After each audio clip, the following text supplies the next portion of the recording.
What's up, guys? Max here, back with a brand new episode of the Scuttlebutt Show. And I thought I was done doing these episodes until I got back to the United States here in a few weeks. But I recently had this incredible opportunity to read a really great new military thriller book from a buddy of mine. And I said, this cannot wait. We have to get this out there to as many people as possible and not delay until I get back to the United States.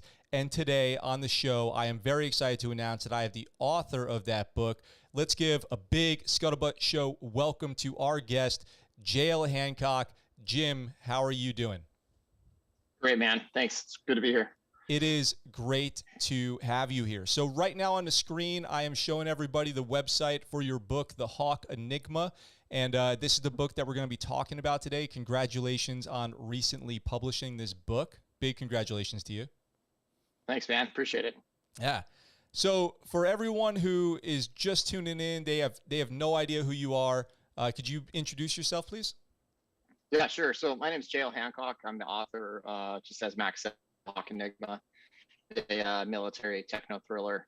But by background, I spent just recently retired from the Navy after 20 years working as a cryptologist.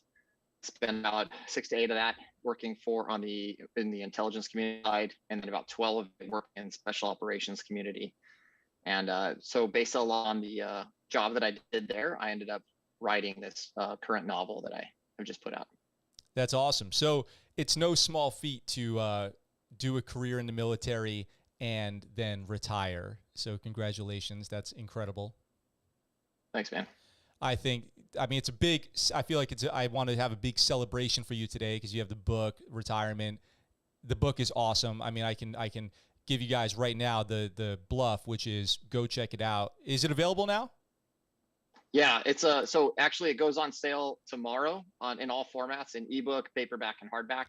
Right now it's available in paperback. But yeah, by the time everybody's really done watching this, you can get online and download a copy. Yeah, so if it's June... Primarily on Amazon.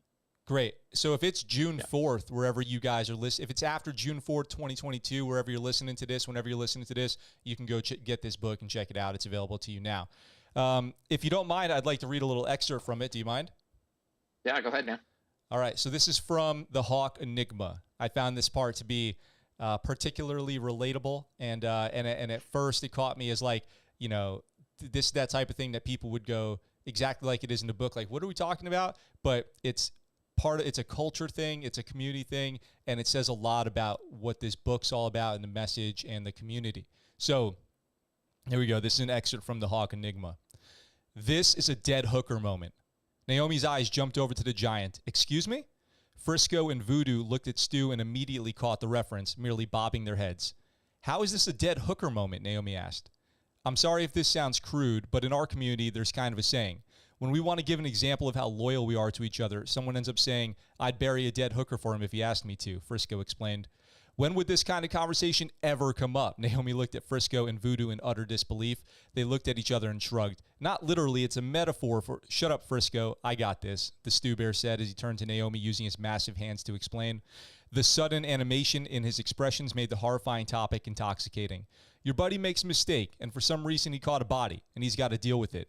If you're truly his bro, you'll help him take care of it. Dig a hole or something. Either way, you're part of the deal too. You're all in, and the two of you accept the consequences. With all the sincerity Frisco had ever seen from Stu, he looked at Naomi but pointed with his left hand at Voodoo sitting across from him. We fight and bleed for each other. We'll go to hell and back for each other. With every fiber in our soul, every muscle in our bodies, we'll kick and tear and punch our way through the darkest, vilest pit for our brothers. He turned and looked at Frisco sitting beside Voodoo and stared him down. No demands, no complaints, no questions. That was just an awesome moment right there in the book that starts kind of silly, but then has you going, hell yeah, not long into it. And man, this book is just full of action. It's got violence. It's got tech. It's got, you know, all kinds of international incidents going on.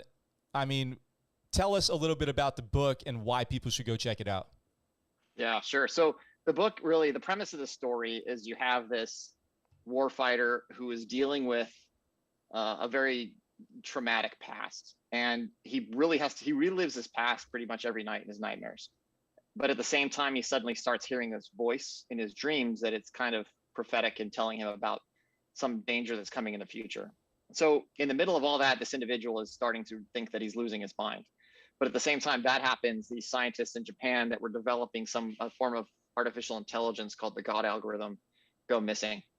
And so he eventually gets asked, the main character's name is Voodoo. He gets asked to help this task force in running down and identifying what this machine learning algorithm was capable of doing and why they need to find it, and really what it has to do with these nightmares that he's having. Really, there's a lot of different things in this book that I pretty much jammed in there. There's a little bit of science fiction, but in my past job, for the past 6 years at Naval Special Warfare Command, which is the headquarters of SEAL teams, I had the honor and the privilege of working as the senior enlisted advisor over the Future Concepts and Innovation Directorate. And in that job, I really just canvassed emerging technology and tried to identify new ways of employing that through unique concepts. And so in the process of doing that, I ended up coming across some really wild stuff and some really interesting ways of doing things. And there's some things that just weren't going to make it onto the battlefield, but I was like, hey, these would be pretty cool in a story. And so I built some of those in.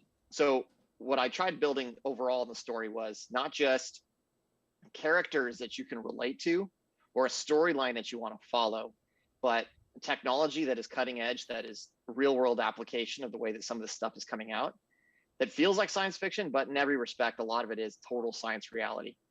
And on the other end, it's recognizing the humanity that comes with dealing with the history of a difficult past of fighting in the war.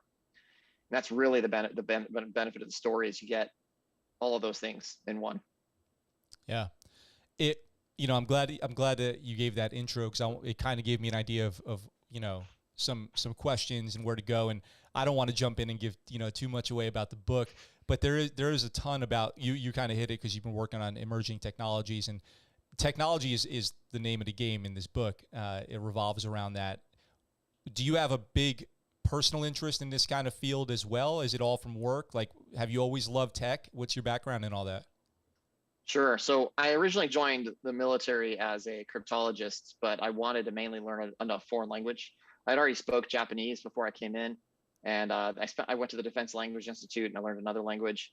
But when I came over and I ended up screening and started working with the Naval Special Warfare community, I started working a lot with kind of more advanced technology, and I got bit by the bug when it came to one. Initially, it was a lot of like telecommunications, so understanding how like radio waves work and things like that. But when I got into the job that I'm in now, I had to learn a lot about drones, artificial intelligence, autonomous robotics, communications infrastructure like 5G, telecom. A lot about artificial intelligence is what I ended up having to go into. Some quantum stuff. Basically, any kind of weird nascent technology that came up, we had to become the subject matter experts in it so that people understood how to employ it. And that is probably where I could say the bug bit me, because I loved the idea of people walking in and being like, dude, have you heard this weird thing? I'd be like, oh yeah, let me tell you a story. And I could walk you down all the main points of contact, the history of it, how it came to be, and then unique ways of employing it and things, and really forecasting where that stuff's going to start becoming relevant. And then on the opposite end, being like, yeah, no, that's not something we should really worry about. It's a waste of time. That was really exciting. And even to this day, I love it. Yeah. It's a good time. That's why I always say trained to train on this show. That's my slogan, train to train. Like, you never know, in the military, you're going to get new stuff thrown at you all the time. You kind of become comfortable with that. You kind of just go, just another thing I got to figure out. That's fine. No big deal. I can take this on. So train to train. Glad that you kind of hit that nail on the head when you said getting all these new technologies and having to sort your way through them with that. I absolutely understand that. You get stuff all the time, especially in Naval Special Warfare. They're throwing stuff, ideas, darts at the dartboard all the time with stuff. And I think that's really cool. It's just like, let's try a bunch of things. We'll see what works, what doesn't. We'll check out a bunch of companies, see what works, what doesn't. That stuff was always I thought, really fun. So a big part of the book does take place in Japan, and I just spent we're leaving in a couple weeks back to the United States from Okinawa. I've just spent the last 3 years living in Japan.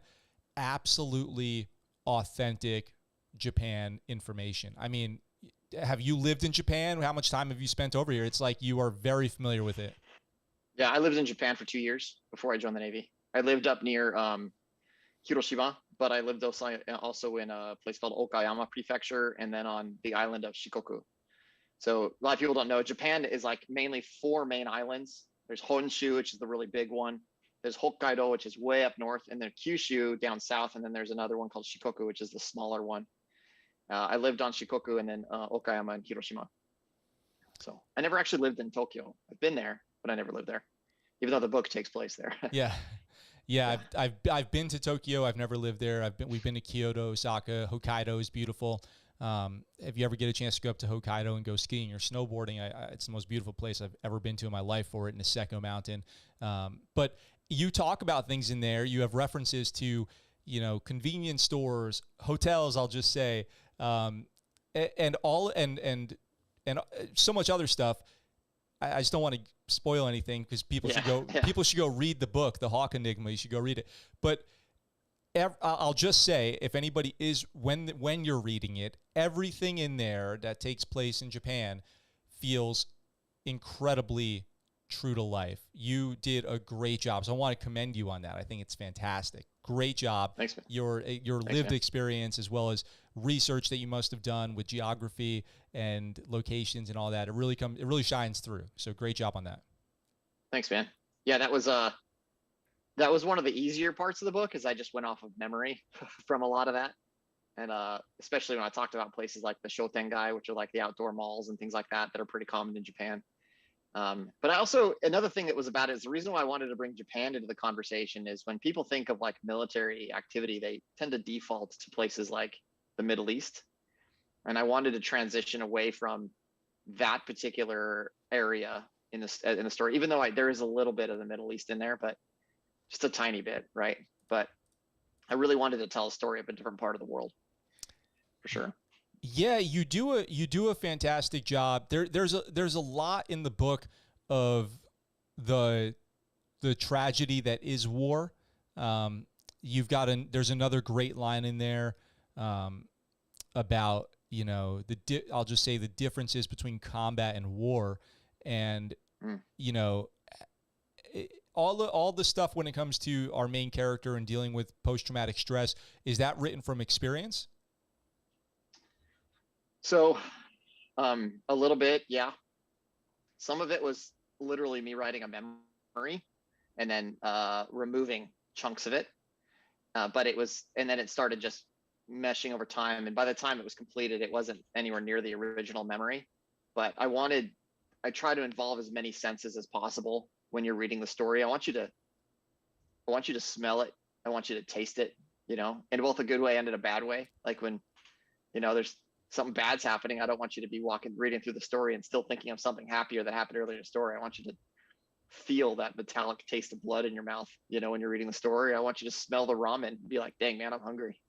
I really want you to feel that as you're going through the story. So yeah, so with the war sequences definitely were based on experiences, for sure. Yeah, I think they're really a highlight of the book too, is the combat sequences that you've written in, both, from, I always want to be careful with what I say because we're talking about a book that people need to go read, but both talking about prior experiences and what's happening currently in the book. To our characters they're pretty epic and thrilling. Your characters have courage, they have ferocity, they're brutal when they need to be, compassionate when they need to be. And I always tell people too that some of the most badass people I've ever met in the military I've also seen them show some of the greatest moments of compassion and empathy and caring for people, and you demonstrate all of that. And so we never really talked before I read the book, and so there was no way to predict what this was going to have in it or anything like that. And we haven't really spoken before this interview, but I just want to say I think you nailed so much of that stuff that I find to be true in my experience comes through in this book as well. So I really appreciate all that. And if that's what you were going for, then you did it. Thanks, man. So yeah, that was one of the toughest part about writing a thriller. I wouldn't say toughest. There's a lot of things that were hard about it, but one of the things that was hard that I wanted to make sure the reader understands when they're going through the story is that unlike other books where you walk away and the main character feels, if you really were to analyze the main character, they're probably a sociopath. Like they have no emotion for what's the killing that's happened. They never make mistakes. And when they make mistakes, they brush it off. You know, if an individual accidentally kills someone and they completely brush it off, there's something seriously wrong with that person, right? That's not a normal thing. And what I wanted to go in there was, and this goes into the main character a lot, is he doesn't, because of the nature of his job and the community, he doesn't allow himself to properly process things that have happened in his past. And so he's constantly carrying them with him. So I'm okay with saying this about the character. So for those of you who haven't, or everybody out there listening or watching, the main character, imagine like Q from a James Bond movie, but a little bit more muscular, that actually goes out in the field to do work. Now imagine that person has really bad post-traumatic stress, but because of the nature of his job, because he's not the traditional like hardcore shooter that you would imagine somebody to be, he doesn't feel like he can say anything about the post-traumatic stress that he's going through or the trauma that he's dealing with. But instead of, he has the wherewithal to not bury himself in alcohol, which is kind of something I didn't want to be in the character. I didn't want it to be a stereotypical, oh, he's got PTSD, therefore he is a drunk. I didn't want that at all. I wanted you to go through the journey with this character, but also understand why he was able to hide so much of what's going on with him. And in this character, he buries himself in his work. He's working constantly. And he has this mindset that if I just push through, everything's going to be okay. And you learn that that's not the case. Eventually get to the point where he's going to have to confront it, just like everybody does. Yeah. And the main character in the book, Voodoo, is dealing with some heavy stuff. It's not just combat. He's dealing with some other major traumas as well. And it's you know, the way it wears on him through the book is pretty clear. But the tempo of the book is so fast that the whole thing is happening so quick that it's tough to keep up probably for him with his emotions and with what's currently happening, because they're dealing with a pretty high consequence, high speed situation that's kind of unfolding. And then that is where we get into the AI, the tech.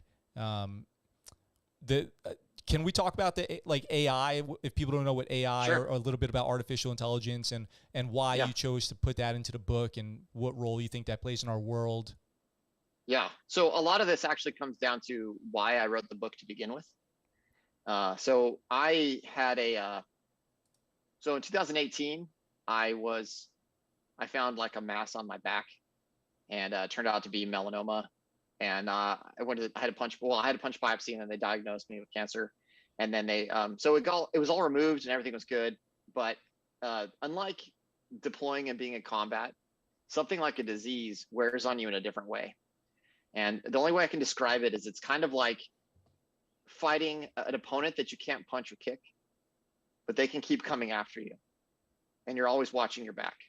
And so in the process of considering of just being buried by that existential fear, this thing just kept itching away at me saying, dude, you need to write. You need to put something down on paper that helps people understand some of the emotions that you're going through, not only for this, but for some of the experiences that you've had. So if something were to happen, your kids at least can look back and be like, there's pieces of my dad in here. And so I sat on that for about a year. And then in October of 2019, I was at Caltech. A buddy of mine was speaking at an artificial intelligence symposium. They were talking, a bunch of different speakers came up, and they were discussing different ways in which AI could impact the Department of Defense and different ways in which machine learning can be employed. And this one speaker stood up. Her name was Viviana Gradinaru, and she is the head of the Gradinaru lab there at Caltech. What they do is they study stuff called optogenetics. And optogenetics is the study of you basically inject proteins into somebody's brain, into the lipids of the brain, which is like the fat cells effectively. But lipids in the brain are susceptible to phototaxis, meaning if you hit them with light, you can have movement within that fat. And so they put this protein in there. If they hit it with the right frequency, that protein will react to it. They refer to these as optogenetic opsins or photogenic opsins. And what that does is it interacts with the synaptic activity in the brain. I'm getting really technical, but what's cool about it is literally this. They put a protein in the brain, they hit it with light, and it changes the way the nerves interact in your brain. And I was like, holy crud, that's one of the coolest things I've ever heard. I don't know if I understand what this woman's talking about because it was way over my head. I had no business being in this conversation at all. But the plot for the book basically hit me right then and there. Because of my day job, I had a lot of experience working with machine learning algorithms, doing things like computer vision. When you think of computer vision, that's like facial recognition software or object recognition software. That's computer vision. That's using machine learning algorithms to classify objects based on statistics. So if you feed it a bunch of pictures over time, a statistical model eventually helps identify a particular object. So a really good example that everybody interacts with all the time is, when you're trying to confirm your identity or something like that and say, I'm not a robot, and one of those reCAPTCHA images pops up. Yeah. Do you know those have absolutely nothing to do with identifying whether or not you're a robot? It has nothing to do with that. It has everything to do. It has to do with you training a machine learning algorithm to identify those objects. You're literally, no, seriously, 100%. You're teaching Google how to identify lights, how to identify stairs, how to identify cars, because it has to create a statistical model of the pieces of the object that it's looking at. So they're just having everybody crowdsource machine learning algorithm training, right? So all of those things are stuff that I've interacted with on a daily basis. So I was like, okay, how could I mix this in a story in a way that is relatable, understandable for people, teach them something about how these algorithms work, but also introduce them to some freaking wild concepts. And then at the same time, bottom line, after all that, how do I give them a good time, right? How can they walk away and be like, okay, that was a party. From beginning to end, I love the plot, I love the people, and I wanted to give them the best ride of their life. Not of their life, but of a good book, right? So that's really where it all fit in. First of all, my mind is blown. I feel a little used and betrayed by the internet, which is probably exactly how you should feel. And then when you guys are reading this, the Hawk Enigma, so go check that out. The Hawk Enigma website is jlhancock.com, or you can look up the Hawk Enigma on Amazon. If you're anything like me, you'll probably be Googling some stuff while you're going through this, like optogenetics. Optogenetics, had me Googling away. I was like, is this real? 100%. Yeah. And then, and the things that you reference in the book are real or based in reality. And I think that's really cool. Yeah. Like a little bit about you, where are you from? I'm originally from New Mexico. I grew up in Albuquerque and lived there until I was 19. I lived until I was 18, and then I was recruited to dive. I was a swimmer and a diver in high school. I also did a lot of martial arts, but I was recruited to be on the diving team at New Mexico State. And then because of Title IX, they cut the program. And then I went to Japan for 2 years, came back. And 2 months after I came back was 9/11. So I enlisted and joined the military. Did another year of college, worked as a river guide while I was delay enlisted. So I worked as a river guide in Moab. So that'll sound familiar too for the book. Yeah. So that was all another part of the story that I wanted to add in there. And so I did that, and then right after that, I went straight into the Navy. So how was that going into the Navy post 9/11? Did the Navy meet your expectations of what that experience would be like in the beginning? So in the beginning, no. I don't think it meets anybody's expectations in the beginning. I kept thinking, I was like, all right, I'm taking better steps in my life to move myself forward. And I remember standing in boot camp, learning how to brush my teeth and being like, all right, I made a horrible decision. Because I didn't think, because like, what the heck, man? But, and then the other problem with joining right after 9/11 is, for example, when I got to the Defense Language Institute, there was too many students. So I spent about 8 months painting buildings and looking for 4-leaf clovers for my senior chief, but once I got into class and once I got actually out to my first duty station and working within the intelligence community, it was a fast moving train from then on out. It was a great time. Yeah. And in the Navy, you did, what kind of deployments did you do? How many deployments? So 3 combat deployments to Iraq, Afghanistan, and the Philippines. And then I worked, I worked for the intelligence community for 2 different deployments outside of NSW. But during my last job over the past 6 years, I think I was on the road more than 230, 240 days of the year. Yeah. At least I was gone constantly. So, Yep. I mean, my wife was like, I'd rather you were on deployment than what you're doing now. Cause you come home on a Friday and leave on a Sunday. I did that pretty much every day, every week for a while there. Yeah. So it's pretty rough, but yeah, I know. Yeah, I know what you mean. I've been there. Luckily, I was single, and so it was much easier. In fact, it was great because I was single. But for people with families, it's really tough, and it's brutal. It's brutal. It is really brutal for sure. It's exactly what you said. You are gone constantly, week after week. Come home for a couple days. Couple days you can barely enjoy because you're probably running DTS, the whole time, and then and then you go back on your next trip, and then all that culminates in a long deployment. So it's challenging to be sure, but there's also just nothing like it in the world. In the Navy, you're not going to get anything like that anywhere else than being in NSW as a tech or if you're a SEAL or SWIC, or if you're lucky enough to get the support like you and I did, then it's as good as it gets for us in the Navy. Nothing beats it. In my opinion, none of my Navy experiences top any of that. I'll tell you that. So, for sure. No, it was definitely. I'm really glad I did it. It was the best part of my career. I can't complain really about anything that's happened over my career in the Navy. But at the same time, I always viewed the time in the Navy as something that you use as your own, and you use it the way that you need to do it. But that's kind of more of a different aspect of a personal philosophy of mine, that I've always seen any job that I would do in my life has to be something that helps me get towards where my next stage in life wants to be. And so the Navy definitely is one of those places where it could go either direction. You could either be like, I'll let the Navy decide for me, or I'm going to decide for myself and use that and take the opportunities that are given to me. But definitely great stuff out there as long as you can qualify.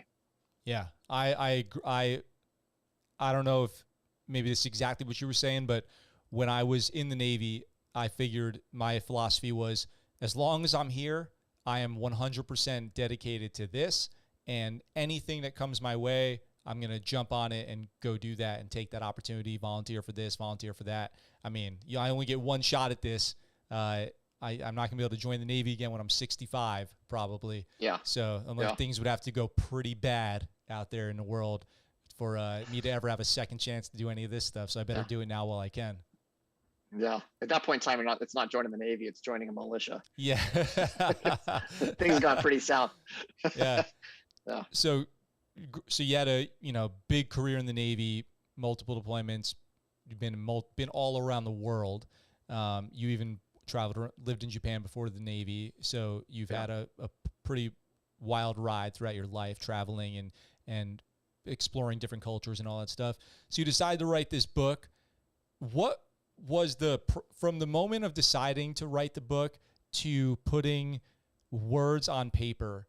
Was there like an internal deliberation process of what you were going to do, how you were going to do it? Were there moments where you thought about throwing in the towel ever on this thing, or that it's trash and you suck? Or what was the writing process like? I know it can be quite difficult, kind of. Yeah. It's very internalized. It's very personal. It's kind of just you out there.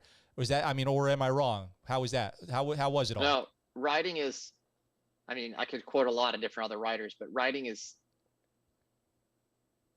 painful. It's painful because it's you on paper.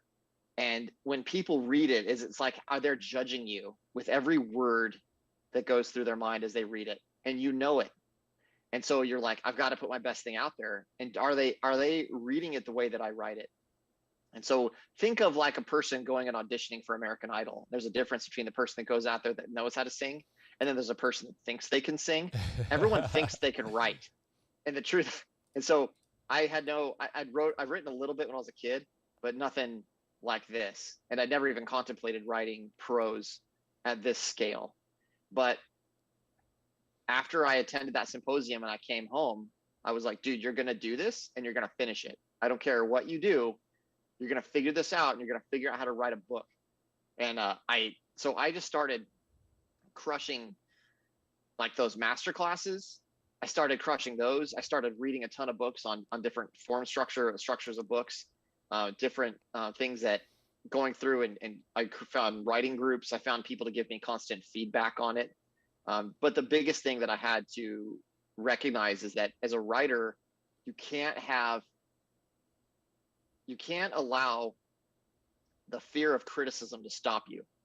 You have to be willing to allow people to criticize you throughout the entire process, and you have to be willing to listen to them. And one of the things that Stephen King writes it is like, you have to be willing to kill your baby, which is very Stephen King, right? That's totally something he would say. But what he means by that is you can spend all this time writing something that you absolutely love, and when it comes time to edit it, you dump the whole thing, because for the benefit of the book, you've got to get rid of it, right?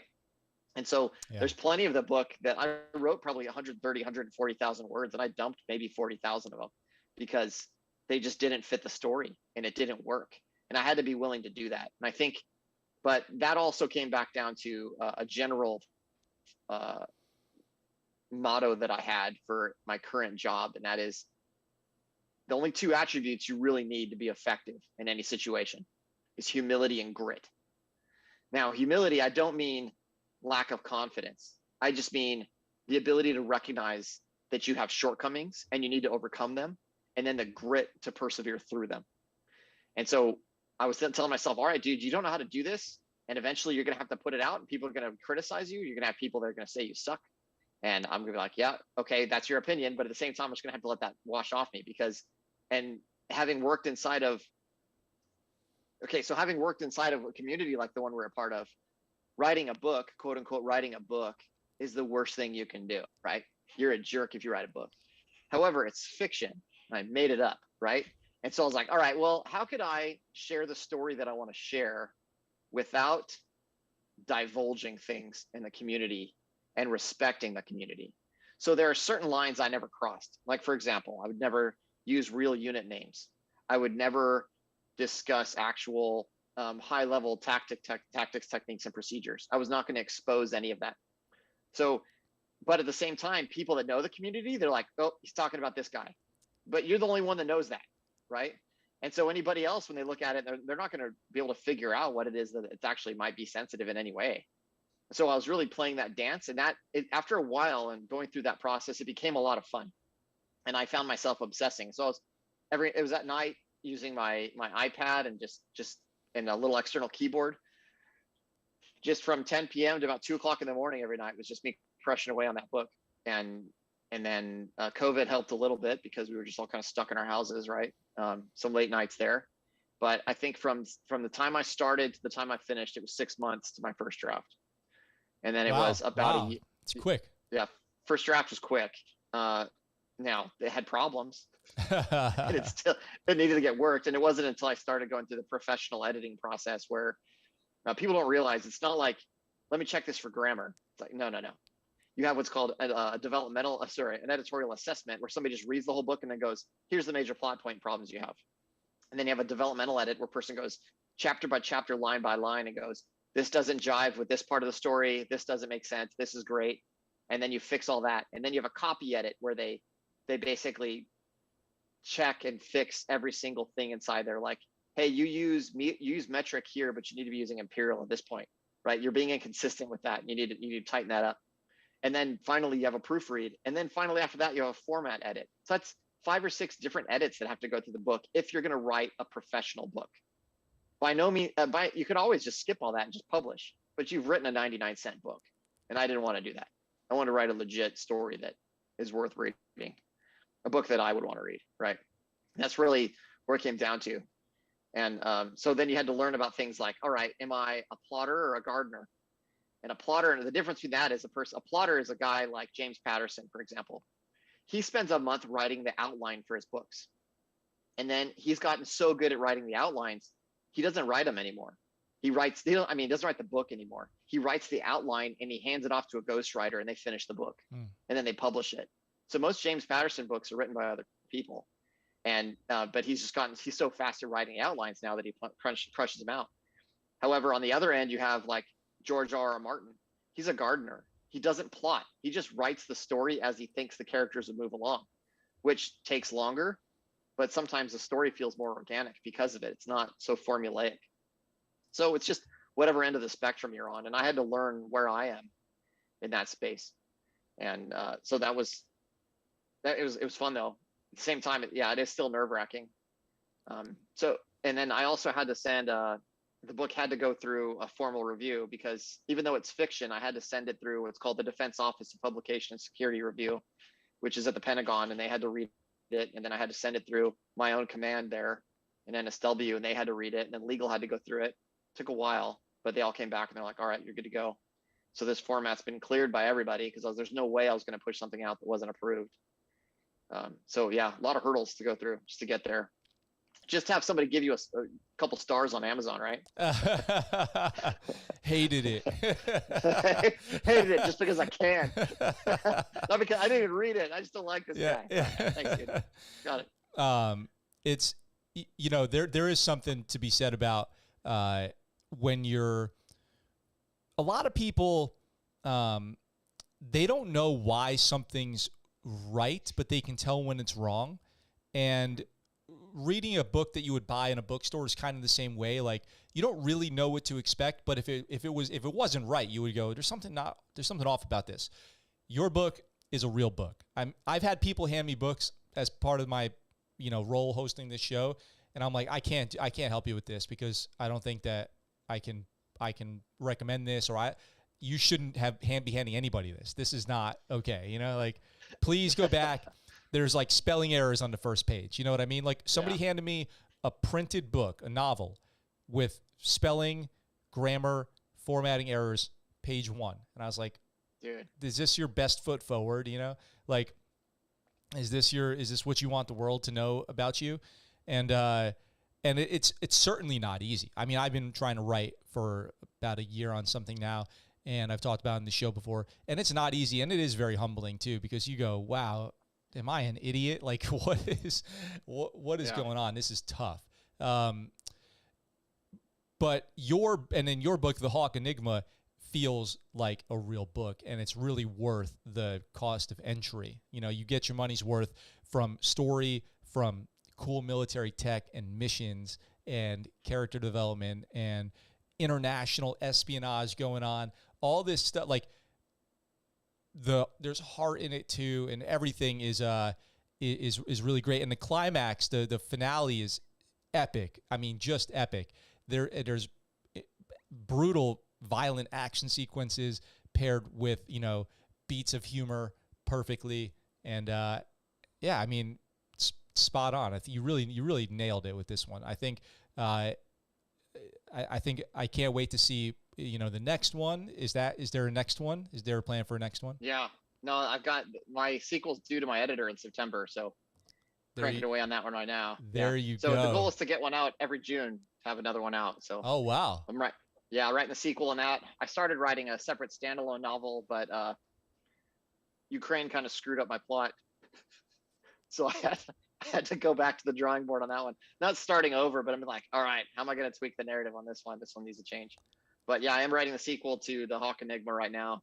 I'm not going to share the working title, but yeah, it'll be kind of the same deal. One of the big things that I wanted in that story was, it kind of like you said, a mixture of, because in reality, what a lot of people don't realize, and they try to mess with this a little bit in movies, but what I wanted in there was, you have this, when you're going on an op, you're insanely focused all the way up until the moment when you realize, all right, this one's going to be one of those mellow ones. And then you just start screwing around, and you're supposed to be serious the whole time, but just stupid stuff starts happening, and it's hilarious. Right. And I wanted to give you a piece of that, and all of a sudden how it'll go from that to going right back into something crazy. Right. And in movies, they tend to do it cheesy, where they're in the middle of a firefight and they're cracking jokes like, hey man, like, it's not quite like that. When you're in the middle of something real, I mean, you're doing your job, right? And you're focused, and you know when to be focused, right? But I wanted to give an authentic piece of that based upon some of my experience and some of my other buddies' experience. And the next book will be more of the same for sure. So working on a sequel, trying to make this into a recurring series. Yeah. So I always ask people who have cool stuff going on, 5-year goal, 10-year goal. Are we talking see Voodoo on the big screen? Do you want to retire from your government work and become full-time writer? What's the long-term goals here? So as a writer, you always want to be able to make money off of your craft. At the same time, I don't know if I'm ever going to completely stop working in the technology field. I have established way too much of an understanding in that space to completely step away from that. But the books themselves, yeah, I'd love to have it become a movie and all that stuff. Who wouldn't, right? That'd be great. Yeah. I think it would make a really cool series for sure. I think it would be really interesting because it deals with so much of what I wanted to do with this book, and this is why I think it would be good as like a movie, is when you start reading it, one, I write in what's called a deep point of view, and a deep POV is different from kind of your average thriller because I dig in a lot more into the emotions of the character. But if you're in the perspective of one character in that scene, you're only in that character's perspective. So if you're in the thoughts of that one person, you're only going to see the thoughts of that one person. So anything else is a perception of other people. But what's cool about that is then I could explain the characteristics of other people through another character's eyes. And so with that, you're able to really, really dig in and understand the characters. But each chapter is switching between those POVs. And in the beginning, you have like 3 or 4, maybe 5 separate storylines that about a third of the way into the story start converging. And in the beginning, you're like, well, what's going on here? And I love it when stories do that, where you're like, all right, I don't know what this person's deal is, but I know they fit in somewhere, but man, they're way out there. This doesn't seem like it makes any sense. And then all of a sudden when it starts clicking, you're like, oh crap, I didn't expect that. And I wanted that all the way through the book until the very end. Even at the very last chapter, there's something you just weren't expecting. And I'm like, all right, here's one last punch. You weren't thinking about that. And because I wanted you, there's a couple where you're like, I figured that one out, Jim. I got you. And you're like, no, just wait. I'm getting you to put your guard down. Something else is coming. So that's what I wanted. Yeah. Yep. It's got it all. If you're a veteran and you're listening to this and you are thinking about checking out this book, I think you'll really enjoy it. Everything from dealing with your chain of command to trying to explain to civilians what your role is and what your job is and why this guy's doing this and this guy's doing that. You got your little, your friendly sidekick. If you've ever been like a NCO and you get a little sidekick who you need to kind of bring up through the ranks a little bit, there's a great character in here for that. And everything just kind of just hit. I think everything just hit. The beats landed at the right time. The plot of the book is really great. The finale is awesome. The finale is incredible. I just can't recommend it enough. Is there going to be, are we looking for an audiobook version, Kindle, paperback, hardcover? Like, what are all the formats that you're going to go with here? Yeah. So starting tomorrow it's going to be Kindle, and it'll be on Kindle Unlimited because I'm going exclusively with Amazon and the ebook version. Then Kindle Direct Publishing for the paperback, and then it's through a company called Ingram Spark for the hard book. So the hardback copy will be available potentially. Like I'm pushing to get it through other distributors like Barnes and Noble and things like that. But audiobook, I'm in the process right now of auditioning for narrators. The hard part I have is that I have lines. I wanted the book to feel authentic, so I have whole parts of the book that are like when people are speaking, it's in Japanese, and so I didn't want some random dude just reading Romanized Japanese. I need to find somebody who can do the main voice of the main character and narrate, and then have those Japanese voices and make them sound authentic. Yeah. Wait, here, I'll try. Let me see. Konnichiwa. He said. Konnichiwa. Yeah. So like I had one in the narrator. So this is the very beginning of the book. So the very first chapter, for example, to give everybody an example of what it would be like. There's a part, the very first chapter of the book, there's this one woman who's at her apartment, and somebody comes to the door. And so he's banging on her door. And so she hears the banging, right? And then I had somebody audition and narrate it, and he read the Romanized Japanese. And the way I wanted it to sound was like, Taka-chan, Ichikawa desu. Hayaku door akite kudasai. Right? So you hear this. It sounds almost like an anime, like outside, right? And so he read it was like, Taka-chan, Ichikawa desu. Hayaku door akite kudasai. I was like, oh, nope, pass, dude. I can't do it. Can't do it, man. It ruins my story. I can't have old Whitey out there ruining in Japanese, you know? So, Gaijin. Yeah, so gaijin. Yeah, that's Gai Kokujin, dude. Gaijin's a derogatory term. I don't know if you know that. Yeah, we hear it out here sometimes. Yeah, no, that's super rude. Like, yeah. It's Gai Kokujin, technically. Yeah. That's why I threw it in there in the book and people call him that. Like, no, I heard all of them. I heard all kinds of fun things when you're the only white dude in an entire neighborhood. No one's seen a white guy ever in their entire life, and heard a lot of fun stuff living in Japan. Mm-hmm. Most of the time, people are super nice, though. I've never met anybody more nice than the Japanese. But it's 99% the nicest people in the world. And sure. And then weirdly, every once in a while, you'll get someone who really is just not about it.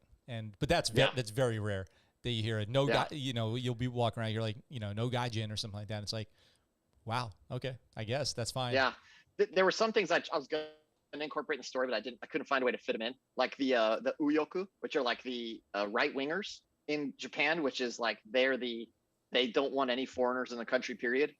And so you'd run into them where they most of the time just ignored you.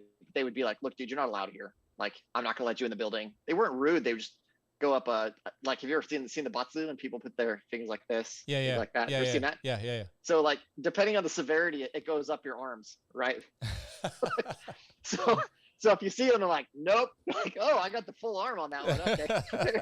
They really don't want me in that place, right? But so there is aspects of that in the book. Like when I start talking about things like the pachinko parlors, I go into the history of that because I had to look, because I speak Korean also, so I spent some time in Korea, and it was cool to kind of bounce around with a lot of that, the regional stuff going on out there, because pretty much everything I reference in there is based on something that's happened historically. I didn't make almost all of that's real. It's just I just put it in a different context. Yeah, it's I imagine it's pretty tough to do that, because that when you mix cultures and try to make real world references to personal relationships and history, you really open yourself up to the magnifying glass. People will challenge that. Did you feel the weight of that when you were writing? Like, oh, I got to get this stuff right. Yeah, I think, for sure. There were certain things that I had in my first draft. I had one of my buddies who was he's a PhD in RF. He's an RF engineer, and he's a very brilliant individual. I was like, hey, dude, read this, and I want you to crush it scientifically. I had another person read it as like my cousin. I was like, hey, I want you to read this and tell me if the female characters seem legit, right? So I had beta readers criticizing different parts of the book, and he came back. He's like, it's good, but the science in this part needs work, man. It doesn't. He's like, you actually got these parts spot on, but this part over here. And so I went back and I reworked it. And then I actually ended up removing an entire section of the book because of it. Because I was like, you're right. I hated it. And I didn't know why. Now I know why. It's because I felt like I was making stuff up. And I was like, why don't I just stick to my base and stick with what's real? And it ended up fixing the book in a lot of respects. But I went through a lot of beta readers for that reason. Mm-hmm. I think it looks like it paid off. I love things too, like you speak Korean, you lived in Japan. Isn't it interesting how, they're just so unpredictable how these unique experiences in our lives are going to change our trajectory in the future. I mean, could you ever imagine, like, was there ever a point in time in your life prior to realizing you're going to write this book where you said, I lived in Japan, that'd make a good novel sometime. Oh, I speak Korean, I bet I could, write about that. Like, did you ever predict that all these different facets of your life would come together to make something like this? So to make a thriller? No way. I mean, nonfiction maybe, but yeah. But in the military, once you start working in organizations like the intelligence community, you start having what I like to refer to as a classification by guilt, where that something is related to something sensitive, so you don't feel like you could talk about anything related to that topic ever. Yeah. And then you're like, well, then you become paralyzed by it. But that comes down to really not understanding it. And so from that standpoint, but that's when I started like writing the thriller. I was like, hey, you know what? This is actually, it's cool because I can just create whatever I want in this story, in this reference. But I know now my last job, because I interacted so much with the commercial industry and so much with like national laboratories and did so much open source research, I know where to find and reference things in a way that disassociates any sensitivity with the government or anything like that, and just break them apart. So I don't have that concern anymore. Yeah. But dude, I never thought that I would write something like this for sure. If it hadn't been for that, it was really random. That one symposium totally changed everything. Yeah. Super weird. You just never know. You just never totally know. All right. So everyone out there listening, if you've enjoyed this conversation, I really recommend you go check out the Hawk Enigma. It is a page turner. I'm a slow reader, and there you go. There you go. I wish I had my copy. We had some issues with the mail, so I went with the e-reader version, and I'm a slow reader, and I wish I'd be holding it right here in my hand. It's where it would be, is in my hand right here, if I had the version of the book. But but even better, when I get back to California, I'll buy a copy right from you. I would love to pay you for your work, because I just love to support, and it's 100% worth the cost of entry. So if you guys get a chance to go check it out by the time that it's Saturday, June 4th, 2022, you can go get on Kindle off of Amazon and look for other versions. And hopefully we do see that in Barnes & Nobles. I don't know if Border's still a thing, but if you go to a bookstore and hopefully you find a nice hardcover version of this that you can pick up too, it's definitely something that I think you'll enjoy. Cool. Do you? Yeah, thanks, man. Yeah. No, you got it. Do you? It's too easy to do what I can to support something that high quality like this. Is there anything you want to say as we get ready to wrap it up? Anything you want people to know before they go pick up this book? Maybe the elevator pitch of why somebody should go read the Hawk Enigma. So I think the biggest thing that you get out of this book is not just an understanding of some current events, some technology, but the overall theme of this book is that whatever you're going through, you don't have to suffer alone. And you're going to walk away with a better understanding of the big picture of things. And that's, I think, one huge thing you'll gain from this book. And if anything, it's just a good time. And I appreciate anybody who takes the time to read it. And just check out my website, fill my blog. Feel free to contact me. Got any questions, I'm happy to answer. You can get through my website. You can get there. Awesome. Website's linked in the description of this episode. It's jailhancock.com. You can go read about the Hawk Enigma and start learning about voodoo and the gang as they go on their pretty thrilling adventure around the world. It's great. I really appreciate the opportunity to read it. I enjoyed it. It's been a while since I've read a fiction novel. I read a lot of nonfiction, but it was a joy. Yeah, me too. So that was what was weird about writing one. Yeah, it was. Yeah, I really enjoyed it. I am excited and looking forward to the sequel. Any updates on that? Let me know. Anything that the community can do, the Scuttlebutt community can do to support on that, then absolutely we'll get that done. Thank you for sharing the book with me. I really loved it. I hope that I can drive some more readers over to it. I really cannot, like I said, it bears reiterating, cannot recommend it enough. If you're into military thrillers, Tom Clancy, Jack Carr, a couple that come to mind off the top of my head, I definitely think that you'll enjoy this too. Dan Brown, if you like Dan Brown novels, I think you'll enjoy this too. I mean, all of those is the highest compliments. I hope you don't hate any of those people. I mean, those is great compliments. But as an author, you're not supposed to hate other authors. So yeah, you're good. Okay, good. So yeah, we'll wrap it up there. Any final thoughts before we do? Oh man, I really appreciate you spending the time. It's been great talking with you over it about the book, and once again, I'm just grateful. Yeah, we'll have to do it in person next time over a beer or a coffee or something like that. When I get back to California, we'll do it in person. For sure. All right. Everybody listening to this, thank you very much. I really appreciate you. Go check it out, jailhancock.com, The Hawk Enigma. It's a great book. Go get it today. And then when you do, I would love to hear from you. Let me know your thoughts. Tag me in a photo of it on Instagram or something like that. Tag Jail Hancock, tag hashtag the Hawk Enigma, all that. And we'll get a thing going online. With all that being said, guys, thank you very much. Thank you, Jim, for being here with us. Thank you, man. I look forward to talking to you all soon. I don't know when that'll be.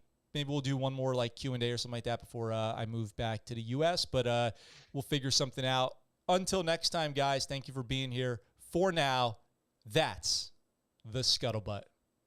What you just said is one of the most insanely idiotic things I have ever heard. At no point in your rambling, incoherent response were you even close to anything that could be considered a rational thought. Everyone in this room is now dumber for having listened to it. I award you no points, and may God have mercy on your soul.